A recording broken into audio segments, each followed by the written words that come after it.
Good evening, everyone, and welcome to what is now episode 12 of Joe and Matty Talk New York Sports. And got a little bit of a new thing going on now. Every Wednesday, we're going to be picking, which now is going to be college football because we have week one coming up. But next Wednesday, we have week one of the NFL starting. So it'll be a college football slash NFL pick 'em where we'll give you our thoughts on all top 25 games and maybe a Can't little wait. biased favorite games that aren't in the top 25 for college football. And then you'll find our results out most likely before those games on Saturday and Sunday. And then we'll keep a record. We're gonna keep a record to see I who. can't wait, Matty. I can't wait for football in general. I'm super psyched. This is the big week. I mean, I got football on the TV right now. It's not big league, but I'll take it. I'm Yeah. super psyched for it to come back.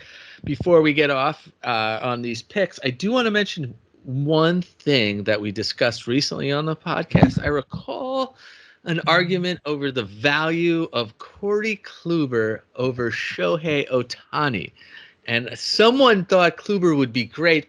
I recall him getting shelled this week and costing us a 13-game winning streak, and someone else hitting a home run in that game. Recall that at all? Shohei Ohtani did go deep, but that wasn't what I remember that game. I remember Giancarlo Stanton hitting a 457-foot homer off the I rocks. remember I remember that too, but I also remember a strong love of Corey Kluber. I'd rather I have don't. I him don't. than Ohtani. Like, I come don't. on. I find it impossible because you look at Just admit it. Kluber. You No, just admit it. Week one goes to the old man. Otani is having a way better season as much more valuable player than Kluber is right now.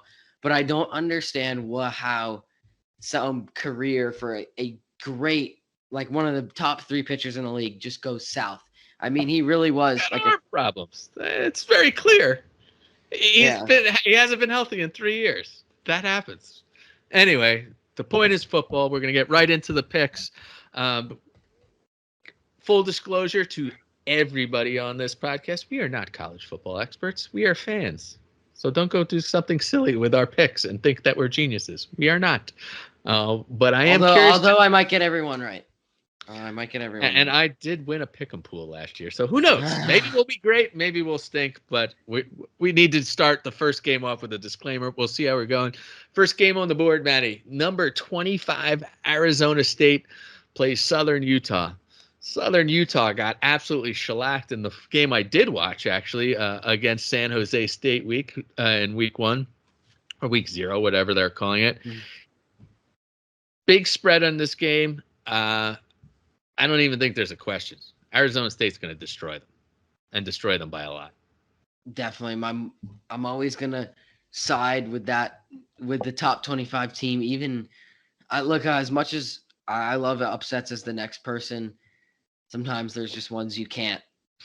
And like I'm not saying this is a Week game that one, I'm you're going to not sit down and calling. watch. Yeah. I'm not saying this Week- is one I'm going to sit down and watch the whole entire game and give my thoughts on that, but Arizona State's going to win it. They're strong. They're kind of strong every year with the product they put on They the should football just run the field. But ball right down their throats. yeah, I'm calling it over. Sorry. yeah.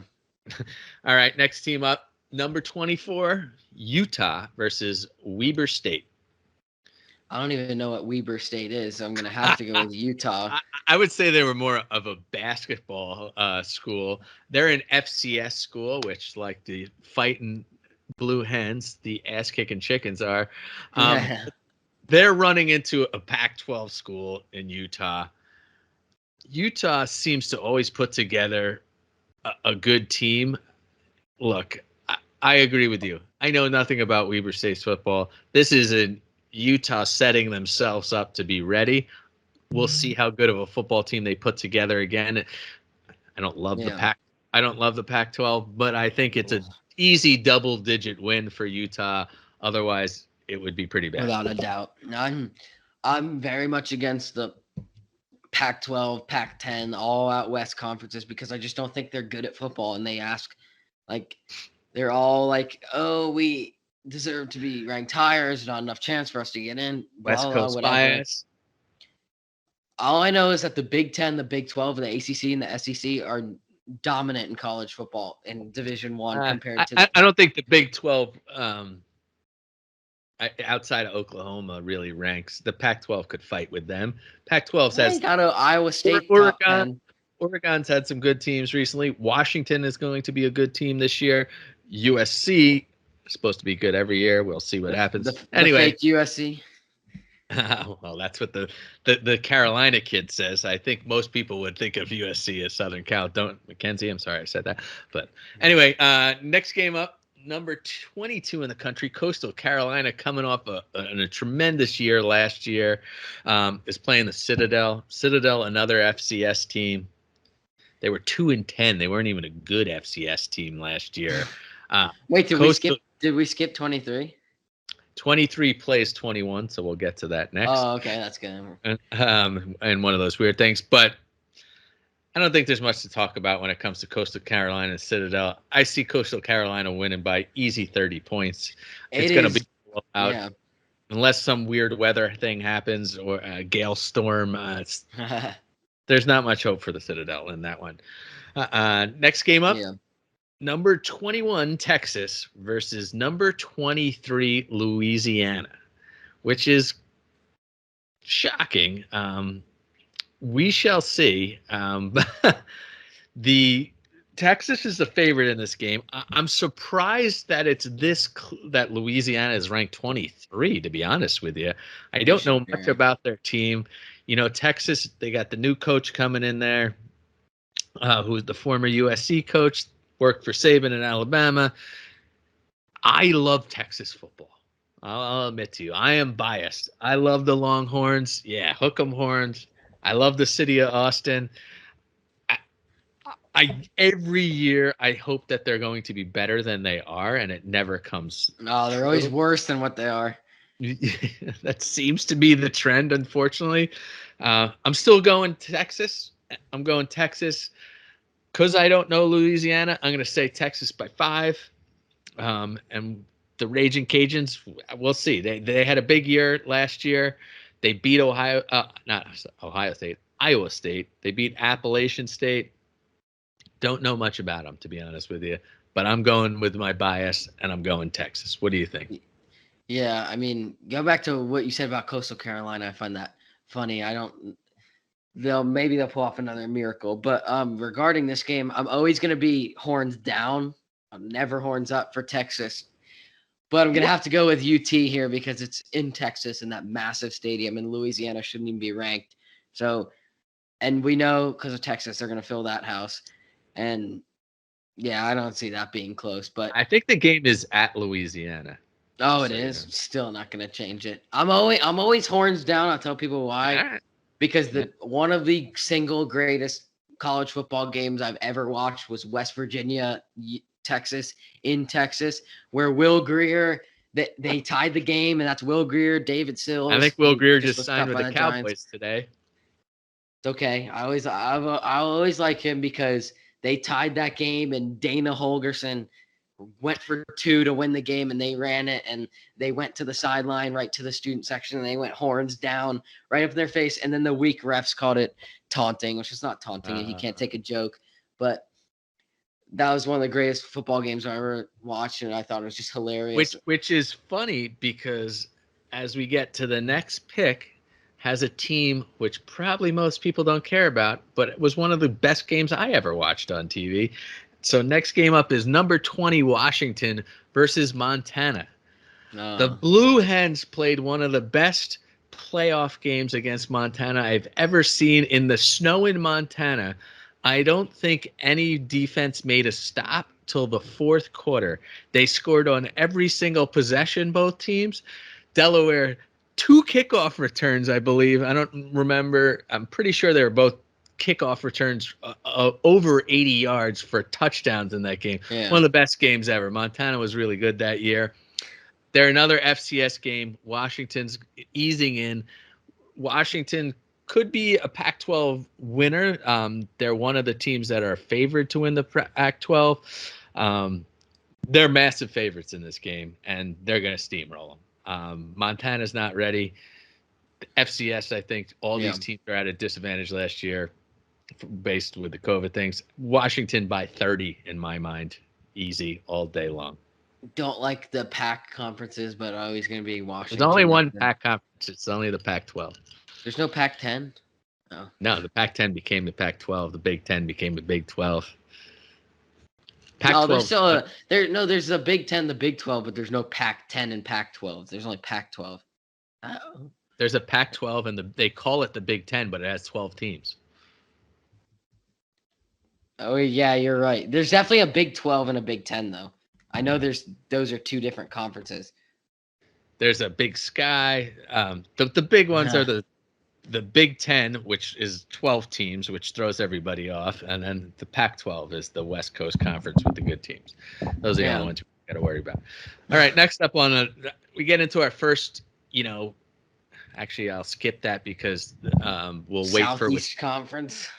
We'll wait for the higher ranked team on this. So next up, as far as ranking, is a really even game. Number 17 Indiana at Iowa.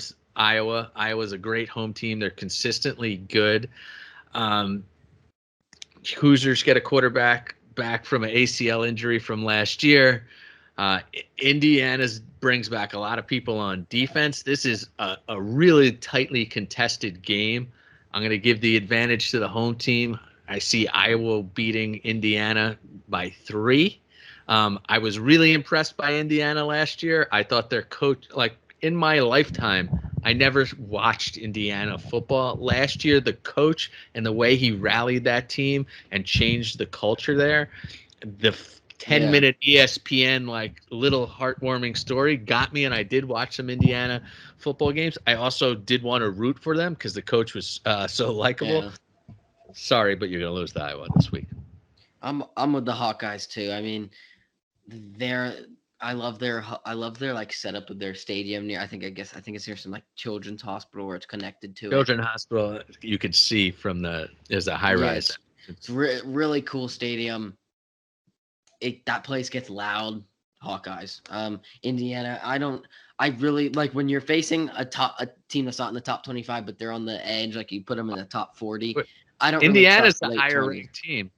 Oh, I know they are. I know Iowa's not even ranked, but no, your Indiana is 17. Iowa is 18. Could it be?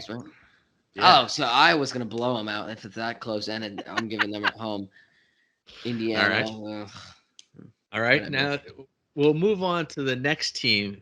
Next to Texas, my second favorite team that I've watched my whole life, which makes no sense based on my geographic location, because I grew up in New Jersey where you didn't root for Rutgers.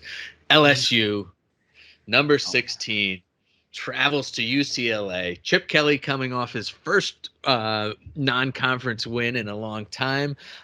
They crushed Hawaii last week. Doesn't really do anything for me. There's nothing. There's nothing you could tell me about Chip Kelly and UCLA that makes me think they're going to run with LSU and the big bad SEC. You don't. Yeah, you're not playing. UCLA. Once you get out west of those teams, some cool matchups. You're not playing football with the SEC.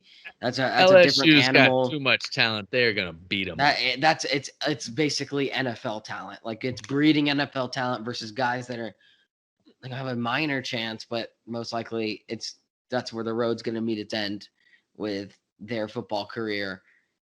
And LSU by far. I got close. LSU by 2 touchdowns. Oh, easy 2 touchdowns. All right. 40 points. Next up, number 15 USC plays San Jose State. Like we said in the beginning, San Jose State's a pretty good team. Last year they were 7-1. They crushed some teams. They don't play great competition. No one ever knows who USC is going to be. Everyone wants USC to be in the title game since back when they played Texas.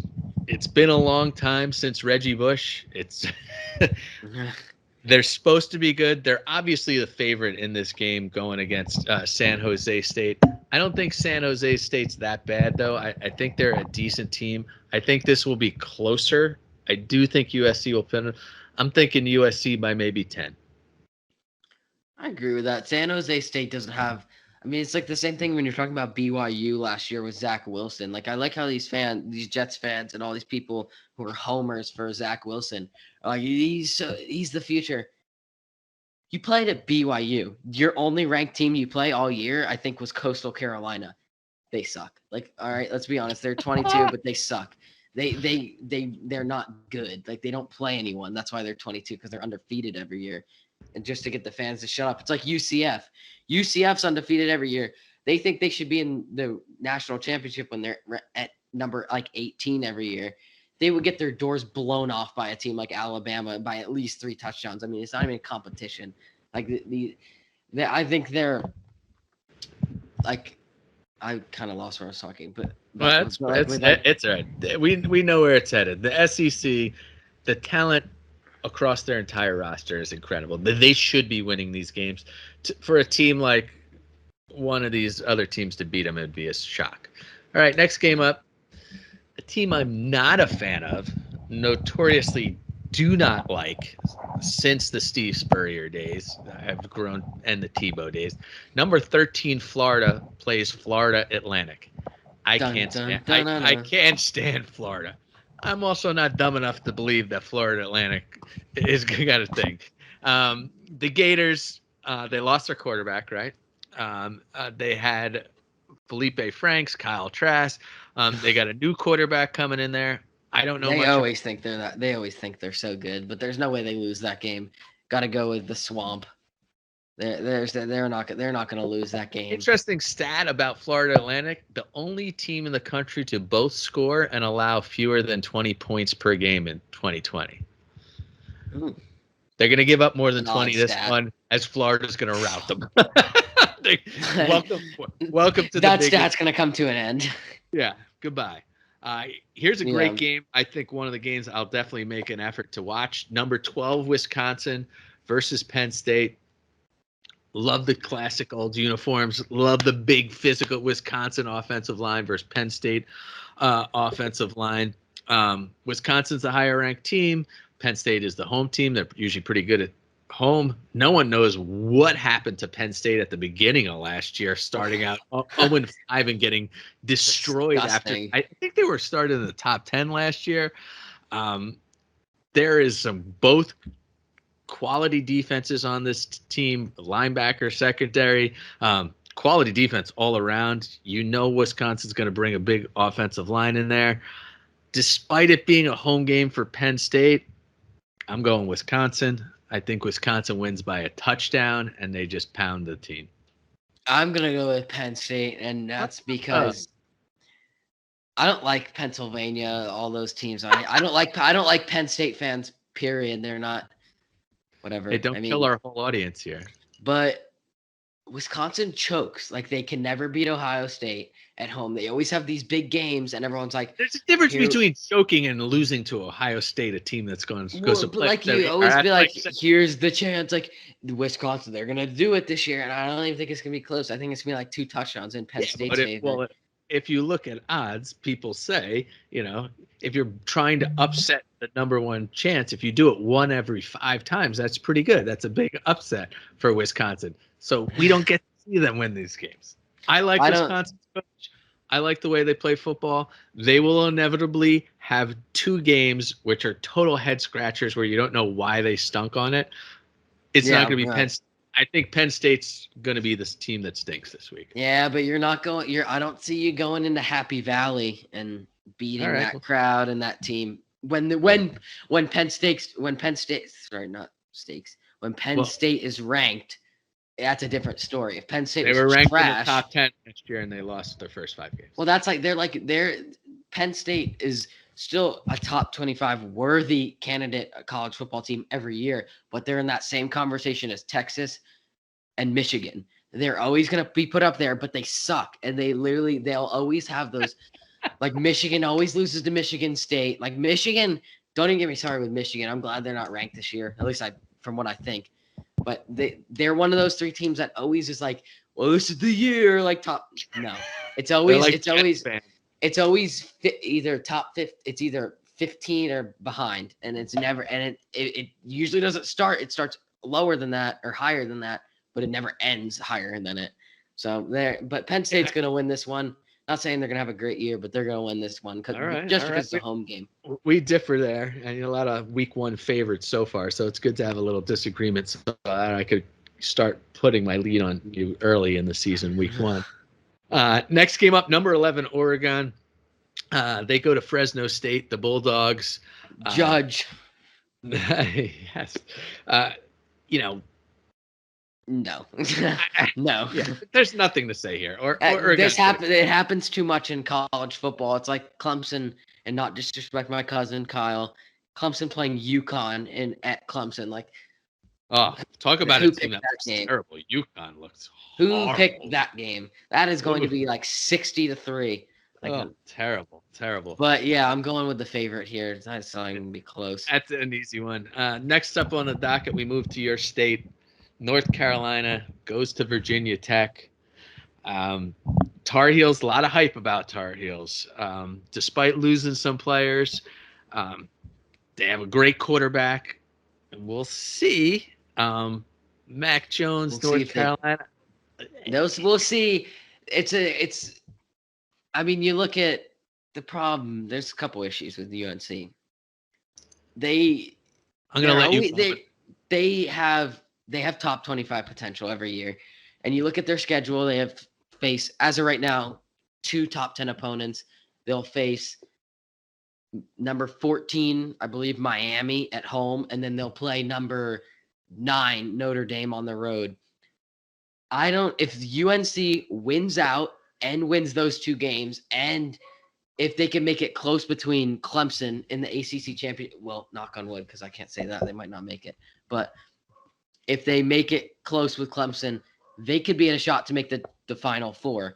But every year they blow a game or 2. And last year was Florida State. When they were number 5 in the country, they lost to an unranked, terrible Florida State team on the road.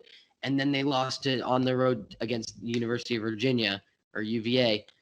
And it was embarrassing. It was really embarrassing. They would have been in the college football playoff if they won all their games that year. And I don't even think they're good enough. At number 10, I think that's completely overrated. I think they're definitely top 20. But 10's a big spot. But this week versus the Hokies, I'm going to have to go with the Tar Heels on this one. Yeah, I'm going Tar Heels too, because Virginia Tech hasn't been the same since Frank Beamer left. If Frank Beamer was there, I'd probably take Virginia Tech because they used to win games like this. It's going to be closer than I think most people think, because I agree with you. North Carolina, overrated. They're overrated, yeah. Next up's an interesting game. Number 9, Notre Dame at Florida State. Notre Dame replacing almost more than half their lineup. Yeah. New quarterback, I think they got from Wisconsin, if I'm correct. Florida State steals the quarterback from UCF, who was a star, and their offense was last year. I think this game's going to be close. I know people think Notre Dame is going to destroy Florida State. It's at Florida State. It's at night. They're going to be chanting. Notre Dame's got so many new starters. Florida State is going to be in this game to the end. If I was picking an upset special of the week, Florida State's my upset. Do I think it's really going to happen? No. But if I was a betting person, I don't know what the points in this game are. I might take Florida State in this one. So I'm going to go Florida State and shake it up. I think the Seminoles might kick their ass. To be honest, I don't think you're replacing Ian Book, Jeremiah Owusu-Koramoah, all these starting guys. And they blow it every year, and it's the most fantastic thing because they make the college football playoff. Then not Chip Kelly, whatever his name is, Brian Kelly, gets all these guys like, well, what do you guys think about your losing record in a college football playoff and all your bad luck the recent years? And he throws a hissy fit, and he's like, well, I don't know, we have a great team every year, and it's hilarious because they can't. They do not match up against good teams. And I think number 9 is so generous. Like, that's so generous. You're going against your trend of picking a highly ranked team versus an unranked. I'm going to pick Florida State, and I think they're going to have a good year. I love Doak Campbell when it's shaking, which is the name of the stadium, and I think that's going to play a huge effect. And this year with now most likely, I believe, allowing full capacity almost everywhere, football stadiums, home field is going to be in effect again. There is going to be a difference when you're playing at home. I sure hope so. But let's keep moving here. Number 8 Cincinnati versus in-state Miami of Ohio. Cincinnati has a chance to be the best non-big conference team in the country this year. Their coach has done a great job. Their recruiting's done a great job. They're going to destroy Miami of Ohio. They are on a mission to try to be the first team to make the college playoff from one of the non-big conferences. Do I think they'll get there? No, because I think they're going to slip up along the way, and that's all it takes for one of those teams to lose one game. Yeah. But, I mean, last year they killed their teams, and I think they're only better. This is not even close. Cincinnati crushes them. I don't know what the spread is, but 30 is a good way to go. I've seen some good upsets from Miami of Ohio or whatever it's called, but yeah, once you start getting into the top 10, once you start getting in the top 10, it's when you're playing unranked teams, the shock is not as big. You just went the opposite way with Florida State, unranked Florida State. Yeah, but Florida State's not like I'm just busting your chops. It's not like 30 or 40 like ranks behind 25. No. But I think they're close by, but I'm going to go with Cincinnati. Cincinnati it is. Next up, Iowa State, number 7. I can't believe Iowa State has been competitive for so many years. To see them in the top 10, it shows how far they've come. They're playing in-state team, I almost said rival, Northern Iowa. I don't think it's much of a rivalry. Northern Iowa, interesting stat, all 22 starters coming back on a team. They're an FCS team. I went to an FCS school. You're going to get thumped. We go in and we get all excited. You hope. I remember a couple games where it was close at halftime. Then the talent and the physical beasts of the team like this just take over Iowa State by a lot. I'll say at least. I love the Cyclones. They are, and I know it all too well because whatever how good how good West Virginia is every year, they always lose to Iowa State, and it's hilarious. Well, not for my dad, but it's hilarious watching that, and they always have their number. But Iowa State's getting better as the years go on. I think they could be. I agree. They just seem to be a better team every year. Yeah, and their fan base getting a little bigger as the years go on. I think they're very close to a college football playoff appearance. If they extend the playoff, they'll definitely be involved. Yeah, they're going to need the extension. It's going to be tough for anyone to break that core. I can tell you right now, as a side conversation with that, the college football playoff needs an extension. I think 12's a little bit of a reach, but I like 8. I think 8's perfect, not too long, like an 8-man playoff. They have 3 rounds. I think that's a perfect setup. They want 12. We could do 12, but I could do 10 and have the top 2 teams get the extra bye week or something like that. I feel like you deserve something for finishing. Well, it's impossible because if you're right now, you have to go undefeated. UNC, you want to be in the college football playoff, you have to go undefeated. Gotta go. It's true. Like you got no shot for that one game. But if Clemson loses against Georgia, they can still make the college football playoff. Yeah, they run the table they're in. You're right. We'll get to that game. Next up, number 6 Texas A&M versus Kent State. Texas A&M. Texas A&M's coach is just cashing in. I think he just signed like a $90 million coaching extension. Texas A&M is for real. They're an SEC beast. They're going to destroy this. Goodbye, Kent State. See you to the tune of 30 points. Oh, he's going to be Jimbo Fisher and the Aggies are going to win this one. I have faith in them this year. This is the year he won the national title. What is this, his 3rd year at Texas A&M or 4th? But I think this is the same year he was at Florida State when he won the title. They have talent. It's a brutal division. Is it the year, though? Is it the year? That's the question. Like, when you got to play all those teams, it's tough to run through that gauntlet. Here's the game that we all are going to talk about. You're wearing the jersey, the homer. Number 5 Georgia travels to Clemson. I hear it all week long. People talking about Georgia. Will it live up to the hype? The game's in Charlotte, so it's not really a home game. New quarterback, obviously Trevor Lawrence going is a huge deal. Most people I've seen have actually been picking Georgia. I'm going to let you pick this one first because I know who you're going to pick. I'm ready for all like the bias complaints and stuff, but I'm gonna back up my argument. And I'll tell you why. I'm gonna tell you why Clemson will win this game. Because look, one minor factor, this game's in Charlotte, which is almost about an hour I imagine from Clemson. Yeah, but it's gonna be about 60-40 Clemson. Georgia will travel. Yeah, Georgia's close. I would say 60-40 Clemson fans. But Clemson has a starting quarterback that has started 2 games. He beat Boston College and then went all the way to Notre Dame and nearly took in his second start took the W against Notre Dame nearly. Frankly, they should have won that game, but whatever. There's some questionable calls and play calls. But one, Clemson's experience with their quarterback is experienced. I think he's ready for the moment. He was the number 1 college quarterback recruit a couple years ago. Georgia, I don't know too much about their quarterback. I don't know too much about their team. I know they produce good offensive line and running back talent.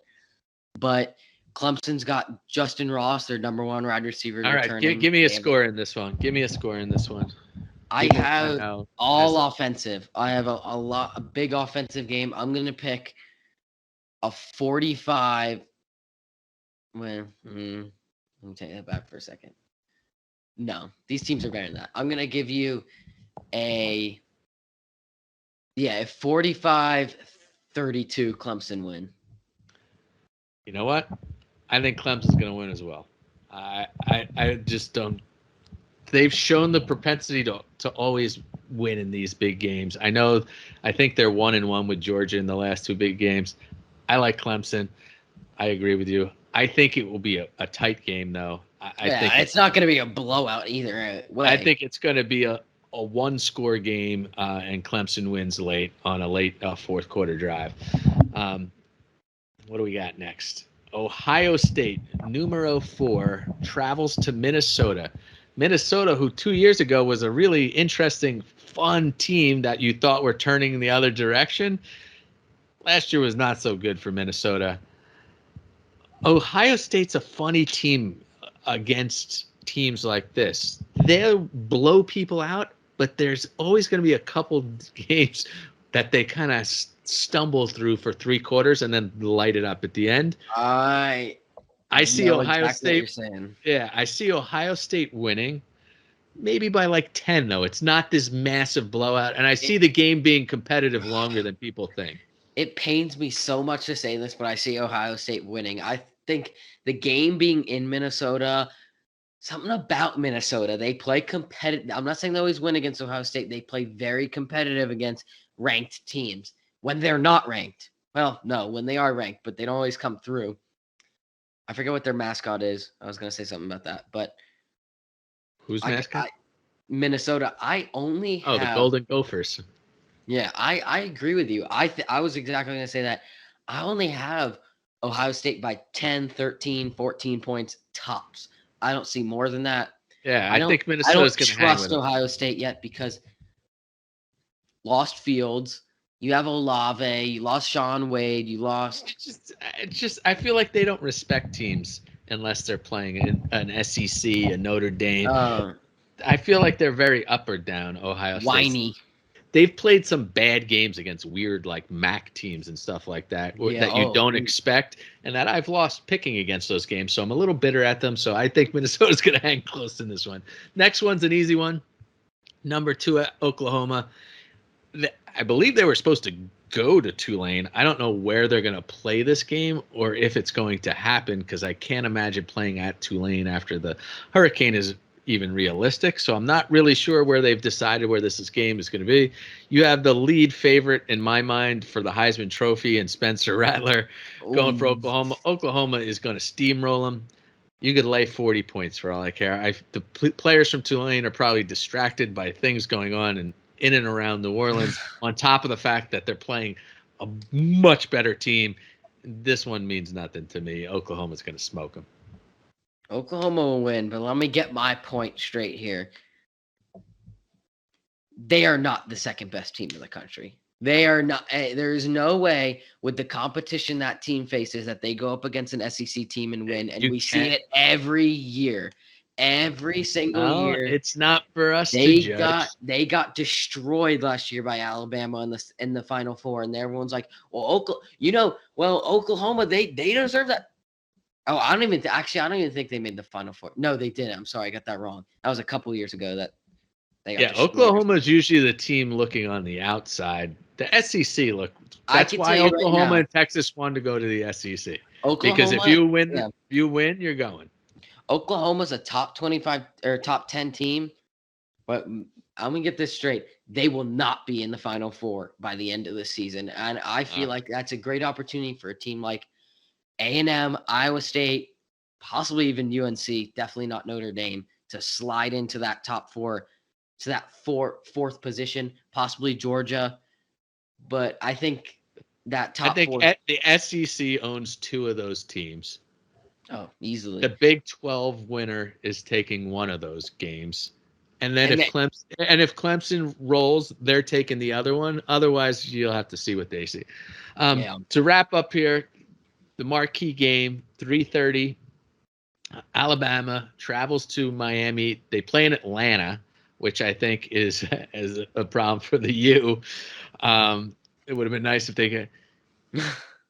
I'm reading Bleacher Report right now. Alabama's won 48 consecutive non-conference games by an average margin of more than 35 points. Granted, some of those were FCS shows. Look, I don't know what to tell you. I don't even know what the line is, but Alabama's going to win by 20. They're the team that does not lose these games. But here's the problem. They're not going undefeated this year. There's no way that it's not Miami. It's not Miami who's going to do it, though. Let me pull this up so I can back up my point. There's no way Alabama is going to beat Miami, which was supposed to be a road game, Florida as a road game, A&M as a road game. They're definitely losing one of those three games. I wish it would be this one out of all of them because I like the competition. I'm going to take Alabama, but this would be very good for the ACC if you have a Miami upset. That brings college football. That brings I think that moves Alabama to at best a fourth position. Then you have now a three-way fire contest in the ACC with UNC, Miami, and Clemson, and that's great for Clemson. That's great for the ACC. UNC by the end of the year will have minimum 2 losses, probably 3 losses. Miami they'll have 4 losses. The ACC is not in the SEC's game. Clemson is the only team rolling with the talent of the SEC. So as much as I have fond memories of watching Miami as a kid, and I'm not a Miami fan, but they were a fun team to watch. Oh, yeah. It's the SEC's world. Well, with that, we're going to close our first Pick'em show. Hopefully we do good. Hopefully you guys follow our picks. Next week we'll be back. We'll try to do 2 shows. We'll do our normal standard show, and plus we'll do a midweek Pick'em show. Can't wait for football to start. Matty? Oh, I love you. Talk to you soon. Let's hope we get these right, all right? Yeah, and next week, tune in. We will have the NFL as well, which will be some more bias for me at least. But no bias for me. I'm not biased. Patriots 0-16 this year. Are the Giants winning next week? Giants will be 17-0. No problem. All right, people. Till next time. I love you, man.